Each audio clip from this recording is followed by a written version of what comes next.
Oke, Assalamualaikum warahmatullahi wabarakatuh. Saya sekarang posisi berada di salah satu desa di wilayah Kecamatan Rejoso, Kabupaten Nganjuk, tepatnya di kaki Gunung Pandan sederet dengan Pegunungan Kendeng. Dan saya berada pada salah satu sendang yang airnya sangat jernih sekali. Sedikitnya ada 7 sendang yang sama-sama mengeluarkan air yang sama dengan kondisi seperti ini. Dan yang menarik di sini, di sekitaran sendang ini banyak ditumbuhi pepohonan besar dan dijadikan hutan lindung di sini dengan jenis pepohonan yang sangat heterogen.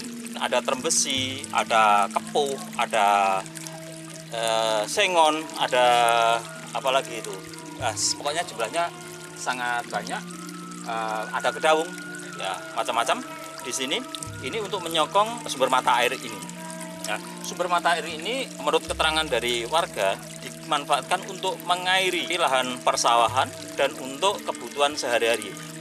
Air minum, untuk mandi, yang jelas untuk kebutuhan sehari-hari. Nah, ini sebenarnya sudah pernah dilakukan pembenahan dengan memperbaiki infrastruktur yang ada di sini. Ini nampak ada yang di belakang saya ini ada tandon-tandon di situ ya. Di sana juga ada alat yang untuk menaikkan sumber mata air ini ke tempat-tempat rumah warga. Ya, sehingga ini menjadi potensi yang sangat bagus manakala dikembangkan menjadi objek wisata. Kenapa tidak? Kalau di sini kondisi airnya selalu mengalir terus, debit airnya sangat kuat. Kalau di bawah sana kemudian dibangun ya tempat pemandian dan dijadikan sekitarnya itu dibersihkan, kemudian dijadikan objek wisata, sangat menarik sekali. Hanya saja di sini lokasi bendo asri ini dari alun-alun Kabupaten Nganjuk itu jaraknya sekitar 25 km. Akses jalan bisa ditempuh dengan 3 cara, satu melewat barat, lewat selatan, dan lewat timur. Hanya saja jalannya sangat rusak sehingga membuat perjalanan terhambat. Kita perlu hati-hati karena ini kondisi aspalnya mengelupas sehingga yang tersisa tinggal bebatuan. Entah berapa tahun lagi di sini akan dibangun jalan-jalan akses menuju desa Bendo Asri ini. Desa Bendo Asri ini sebenarnya punya potensi yang sangat banyak, dan bila dikembangkan menjadi objek wisata tidak hanya sumber mata air yang airnya rata-rata jernih seperti ini. Potensi cagar budaya juga ada di sini, festival budaya juga ada di sini, kemudian upacara adat juga sangat kental di sini, sehingga di sini harus ada upaya untuk memblow up bagaimana potensi yang ada di desa Bendo Asri ini menjadi potensi wisata yang bisa dikembangkan di Kabupaten Nganjuk terutama. Nah, sedangkan di sini mayoritas penduduknya sebagai petani. Di sini Bendo Asri itu sangat terkenal dengan tanaman porang dan menjadi primadona di Kabupaten Nganjuk juga. Selain petani porang, di sini juga ada petani padi tapi tidak begitu banyak, jagung dan ketela. Tapi nampaknya di sini juga sangat cocok untuk ditanami buah-buahan karena udaranya sejuk. Di sini berada pada ketinggian hampir 500 meter di atas permukaan air laut, sehingga udaranya sangat sejuk sekali. Sehingga di sini banyak potensi yang perlu dikembangkan, dan silahkan kalau mau datang ke Desa Bendo Asri. Tapi untuk sementara ini akses jalan sangat tidak mengenakan, rusak. Jadi perlu kehati-hatian, tapi dijamin kelelahan saudara akan terbayar dengan kepuasan karena di sini udaranya sangat sejuk. Ikuti terus perjalanan Nganjuk TV di berbagai situs terutama yang ada di Desa Bendo Asri.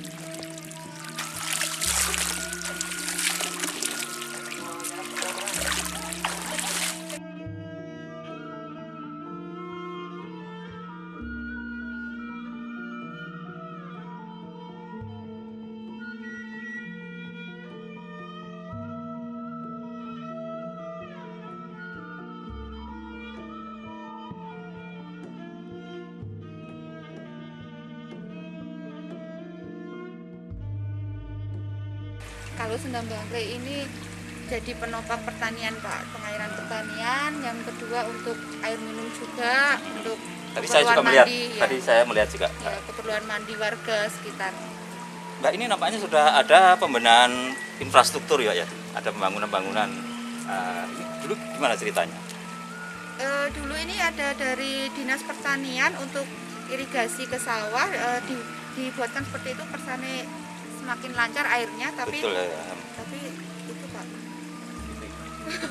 kalah sama kepiting. Kalah dengan kepiting. Jadi ambrol-ambrol gitu. Iya. Mbak, kalau ini dikembangkan menjadi potensi wisata, kira-kira apa yang perlu dibenahi, Mbak?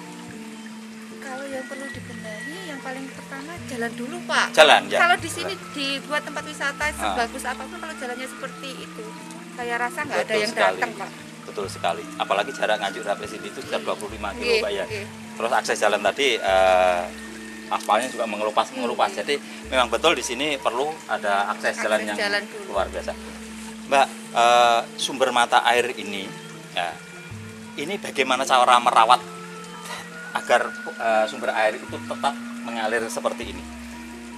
Kalau warga itu semuanya sudah sadar Pak. Jadi untuk pohon-pohon yang di sekitar sumber mata air itu benar-benar dilestarikan. Dijaga, Iya. luar biasa. Nah, dijaga. Jadi nggak ada yang berani nebang ya di sini. Nggak ada Pak. Nampaknya pohon-pohonnya juga di sini heterogen ya, bervariasi, ada macam-macam jenis Iya, pohonan di iya. sini, sangat padat sekali. Tapi bagaimana cara merawat sumber mata air ini agar terus, ini namanya abadi Pak ya, keluar terus ya? Iya, tidak ada perawatan khusus sih Pak. Tidak ada perawatan Iya. khusus. Terus ini barangkali keinginan dari warga Bendungasri sendiri terhadap potensi pengembangan pariwisata kaitannya dengan adanya 7 sumber mata air ini barangkali seperti apa? Di sini ada 7 Mbak. Iya, ada 7 Wah, sumber luar mata biasa airnya. berarti. Ya. Semuanya sama seperti ini, 7-7-nya. Kalau warga itu pengennya ya ada penambahan infrastruktur untuk kesana wisata. Terus kalau anak-anak tuh kolam Pak. Bu, ini kan sumber airnya besar, coba dibuatkan kolam. Kolam, seperti kemudian itu. di kolam untuk mandi atau?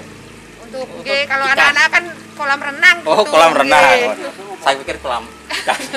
Ya, terus kan kalau daerah sini kalau untuk kemah-kemah keluarga itu sepertinya juga bagus kan Pak. Kalau ada wisatawan ke sini, warga-warga tuh pastinya senang bisa jualan makanan atau apa seperti itu untuk penambahan pendapatan.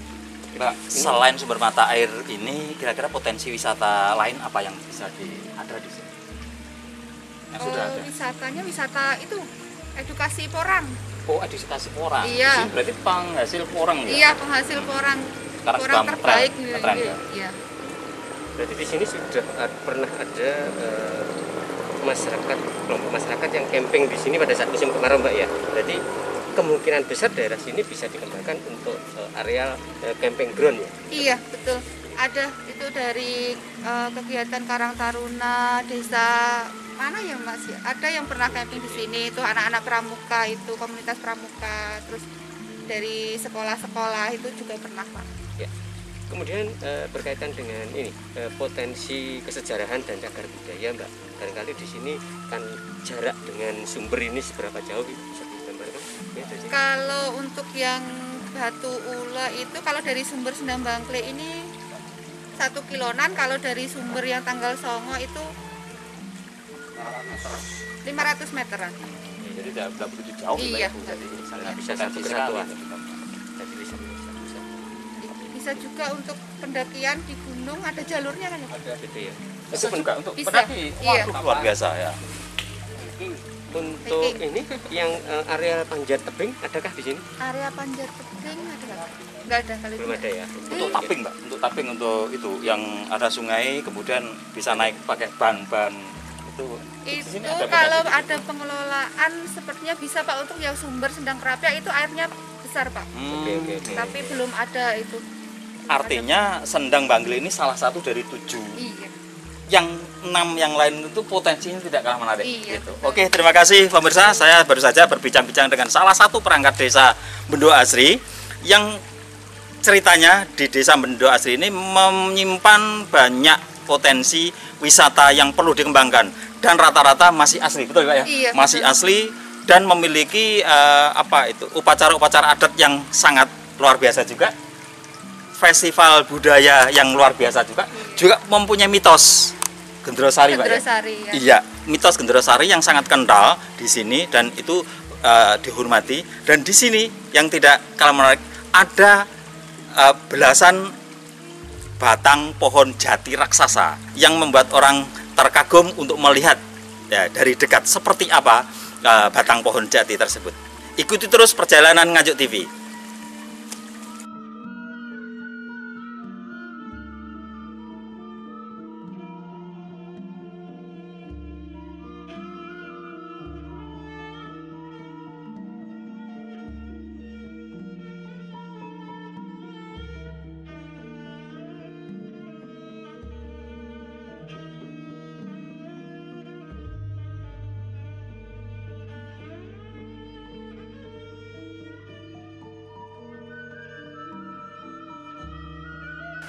Sendang Kerapia itu dulu cerita ya Pak, cerita ini kan itu tidak bisa dibuktikan secara tertulis. Ceritanya dulu itu ini waktu dulu itu mau dibuat bendungan oleh Belanda. Nah karena Belanda itu takut karena di banyak pohon ingas itu adalah pohon yang beracun itu, sehingga dialihkan ke Waduk Pacal yang sekarang. Nah itu sumbernya itu sebenarnya dulu besar, sehingga ditutup dengan apa itu ijuk seperti kelapa itu. Dulu waktu saya masih kecil itu sering sekali orang-orang Belanda itu datang ke sini Pak. Ya ke sini itu dia mengambil air terus dibawa kembali ke tempatnya sana. Nah itu untuk apa kita juga nggak tahu. Bahkan dulu juga ada dari Belanda itu mengambil air lanang, banyu lanang. Air lanang itu gunanya seperti apa kita juga nggak tahu, karena kita orang awam. Dan itu yang tahu lah dia sendiri itu. Nah, harapan kami karena ini sumbernya itu masih asli dan ini tidak pernah berkurang walaupun musim kemarau. Ini kalau mungkin dibuat tempat wisata dan dikelola dengan baik, itu harapan kami, sehingga menambah nilai tambah perekonomian masyarakat. Ini hubungannya dengan sendang-sendang yang lain apa Pak? Sendang-sendang yang lain ya sama saja Pak. Kalau sendang itu ada sendang Bangkle, ada sendang Kerapia. Kalau itu juga diperingati setiap setahun sekali ya Bu ya. Iya. Itu ada sumber 7 sumber ya. 7 sumber itu ada sendang Kerapia, sendang Bangkle, terus kemudian ada sendang Waringin, ada sendang Petis, sendang Tanggal Songo, sendang Jati, yang satu lagi sendang Ubalan. Nah itu saling berkaitan. Jadi mungkin penghuninya itu masih satu keluarga, mungkin begitu. Katanya beberapa waktu yang lalu itu sempat ada anak kesurupan. Oh iya betul, Di sini, betul. Waktu itu ya mungkin 5-6 tahun yang lalu itu dari anak SMA Prambon.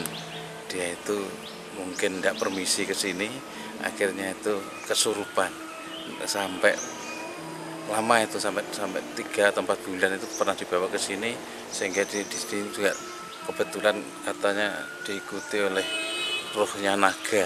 Ya, tempat saya itu kan begini Pak, ngubung ini seperti di TV itu. Nah semacam itu. Di sini banyak pohon-pohon besar Pak ya. Ini Ya. cara mempertahankannya seperti apa Pak? Ya kita pertahankan jangan sampai dirusak oleh orang, oleh masyarakat. Di kelestarian tetap kita jaga. Kalau mungkin yang sudah tua mungkin roboh sendiri kan, pohon itu kan sudah tua kan roboh sendiri, ya kita ganti dengan pohon yang lain. Seperti sini dulu pohonnya besar, nah karena dia roboh, nah kita ganti dengan ringin itu, ada batang ringinnya itu.